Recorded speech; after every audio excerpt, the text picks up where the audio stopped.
Alright, what's up guys? We got War 5 here. War 4 was cancelled, so this one will be 5. Today I'll be taking in Man-Thing, Clairvoyant, and Silver Centurion. I will be taking Path 4 in Section 1 and Path 3 in Section 2. I have the 2 middle mini-bosses and 1 mini-boss on Boss Island.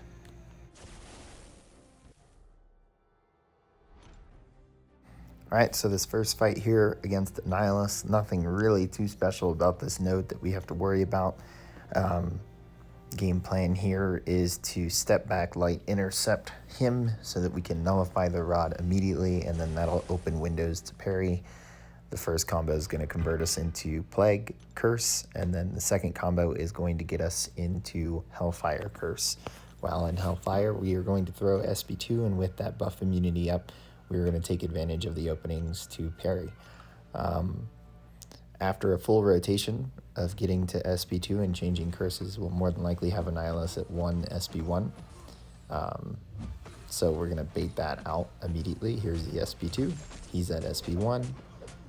Now we're going to back out, and luckily he's very liberal with this SB1 this fight, so it's going to make it easy to bait it and retaliate.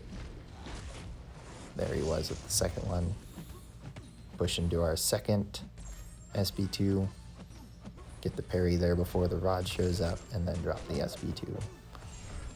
Again, here he is throwing it right away, retaliating, and he's going to go down in the next combo, and luckily the rod was up there, but we managed to stun him, so very easy Section 1 fight. Okay, next up, Power Snack Kitty. I was actually very excited to bring Silver Centurion to this war. He's got 2 fights, and Kitty is one of them. Big benefit here against Kitty is that it does not do any crit damage, or he does not crit. So she's not going to build prowess through that avenue, and we're not going to stun her, so she's not going to build prowess through that avenue. So we're not going to have to worry about any prowess, therefore we're not going to worry about any phasing. So the only thing we have to worry about on this node is the power gain between Power Snack, which she is going to pretty reliably get between us using Dexterity and the Armor Up buff, and the backup recovery. So at 50%, we're going to kind of back off and bait out whatever special attack she has ready to go at that point, so that we don't accidentally push her to SP3. What you're going to see here is I'm not playing insanely aggressive to stay close to her so that we can get locked on ready. I'm just letting the Plasma Shock and the Incinerate, if an Incinerate happens, well, no, Incinerate will place, but I'm just letting the Shock and the Plasma do their damage, and I'm waiting patiently to bait out special attacks and then retaliating them when I can. There's no fear of Incinerate through my block from her SB1 since she's not building any prowess, and we're not going to worry about in unblockable SB2, which she threw a couple times in this fight. Here's one of them, because she doesn't have 10 prowess. So virtually just Silver Centurion being Silver Centurion is enough to prevent Kitty from being a pain. And here I'm just going to decide I got pushed too far away, so let's just go ahead and throw this SB1. I come out of this not as aggressive as I should. Again, I was playing pretty passive and pretty safe for this fight. But that SP3 does give a power drain. I don't know if I said SP1, it was supposed to be SP3. And I could have just been aggressive here and allowed the lock-on to get a little closer or possibly even happen. That way some of the damage could come out a little bit faster, but intercepting her well here at the end. Plasma's just melting her away. And it does adjust off of modified attacks, so not too difficult of a fight at all. It's just really ending combos with light. And you see here, we never once got lock-on prepared. There's just too much power gain and special baiting for it. Okay, next up, if you watched my war planning video, I said possibly a Claire here. Human Torch isn't banned, but we needed Human Torch in his pre-fight later in the war, so we couldn't assign enough. So Claire and White Magneto on Mixmaster were set up for me. So game plan here, just to talk it out, we're never going to be able to change curses, which is fine. White Magneto is bleed immune, so there's a benefit in being able to just parry heavy this fight to build both charges and power. And what I decided to do here was not parry heavy to SB3, but parry heavy, maybe even medium light when retaliating his SB1, and build to SB2 and drop it for several reasons. One, It's for the multi-hit and just rolling through combo meter, so that we can reset high ground charges and remove any that might be on him. And 2, the SB2 in blood will heal Claire. So any block damage we take from an SB1 specifically, or a parry hit with high ground, we're going to go ahead and gain it back. So ideally, I know you guys saw me take him on strike counter. It was a little bit easier to constantly cycle SB2s and heal back. But here, we're probably not going to get below 70%, maybe even 75% health this entire fight. So it's a very sustainable fight. It's not going to be your fastest fight. Obviously, if I was trying to beat this White Magneto for time, it would probably be Human Torch with pre-fight. Just melts him away. But this was the option so that we could maintain our Human Torch pre-fights for later in the war. So, going pretty smooth. We're at about a minute. He's at about 50%. We're doing well with parrying when we want to.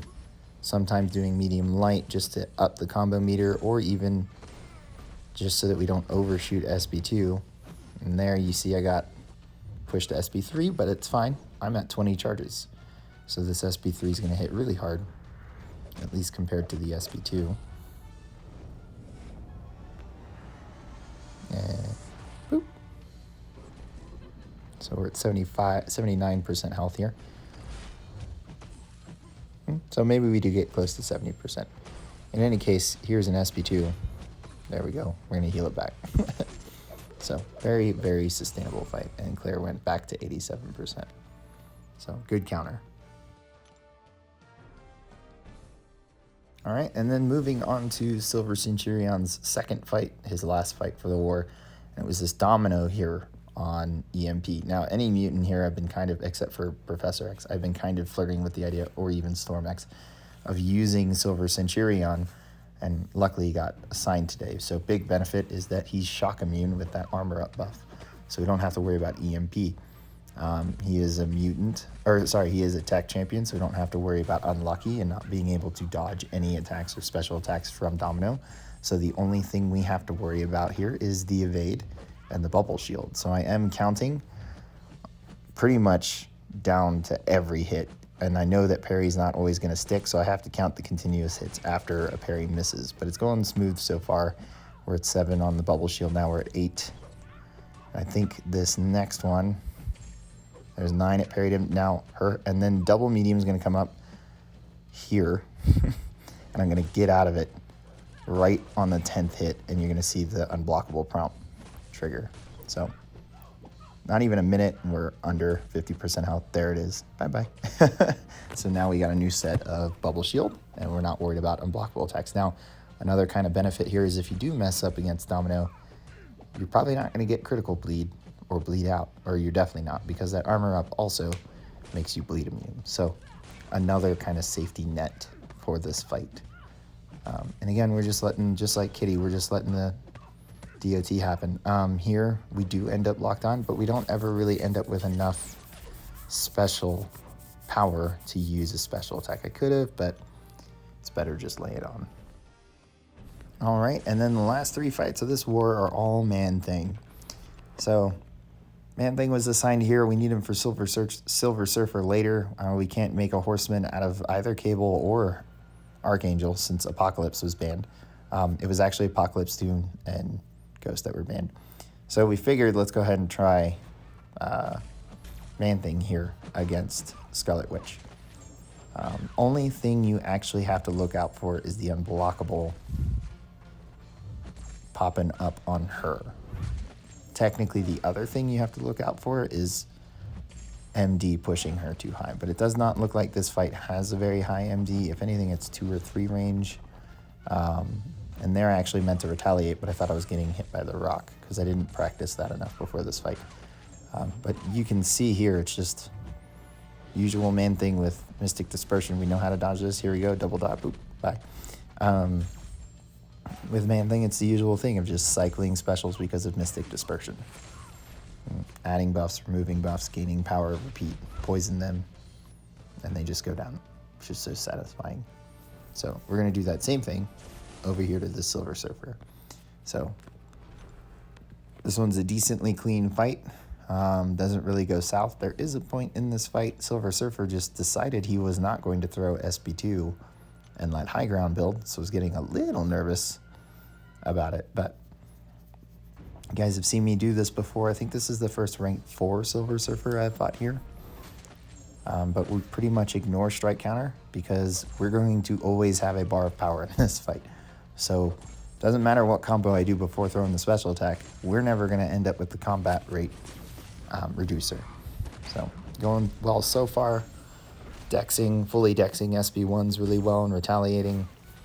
Landing our parries when we want the heavy to pop some pus nodules, pustulates. And right about here, I think. Yeah, decided to throw an SB1 right about here. Maybe it's the next one. Yeah, it's the next one. He actually threw this one. So things are going really smooth. But we didn't have any poisons there, so he's back to almost 50% health. And I actually thought he was coming in on that SB2, so that was unfortunate. Did not go and attack him because I didn't want the AI to parry me. It's this SB2. We're down to 13% on him. Buffet triggered. He's almost going to die. He's just not wanting to throw this SB2. So he's letting high ground build. And eventually we're going to trigger Buffet. And there we go. Still not wanting to throw it. Come on. Come on. There we go. 2 Buffet triggers. Yay. Not a big deal. Was not stressing about it. Obviously, high ground just means more item use, which is unfortunate. But we got pushed to SB3, so we used that. Now we got a bigger poison. Back to the routine.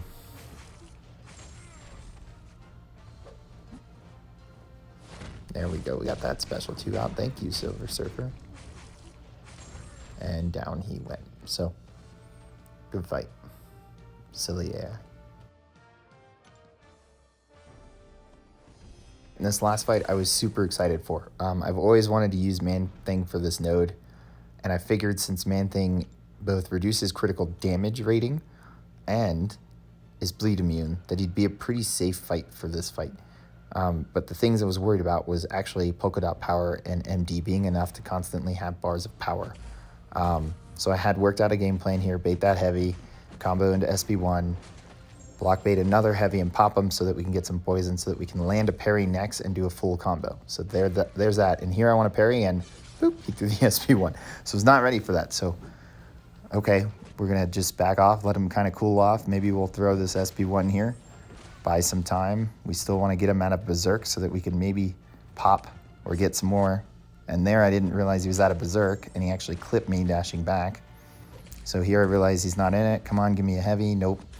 Come on, give me a heavy. Thank you. I'm going to try and parry here. Ready? Oh, SP1. Parry here. Nope. Parry. Nope.